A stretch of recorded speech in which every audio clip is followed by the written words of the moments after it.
was watching a show the other day about a guy who started a farm, and right in the middle of COVID, he opens this little farm shop, and they were filming. People would come, they'd put the potatoes in the middle of the parking lot and back away, and then the people buying it would come and they'd put their money in a bucket. They said they would then put the bucket in the freezer for 2 weeks to decontaminate the money.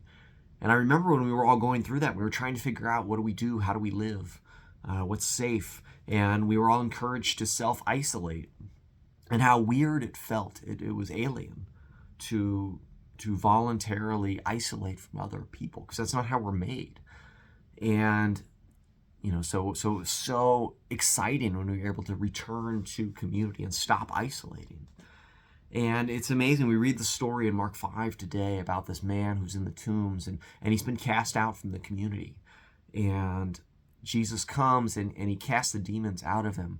And the man wants to follow Jesus, and Jesus says, go to your friends and tell the story. And I looked at that, and I'm amazed. I think, where have his friends been? He's been isolated. And yet, Mark goes on to tell us that he went throughout the towns, he told the story, and he discovered his community. And that's what Jesus does. And it's amazing to think this man was in the tombs, a very impure place for the Jews. And there were pigs around, which tells us it's doubly impure. And that's the first place that Jesus went to. And Jesus, essentially, he crosses a lake at night in a storm. And this is the first man he goes and sees. And it turns out the villagers tell him to leave afterwards. So it's the only one who went to see. But he wasn't afraid, because he went to this man to bring him healing and restore him to community. Jesus entered these places of death to bring life. And that life, it restored his relationship with God and with one another. And that's what Jesus wants for us.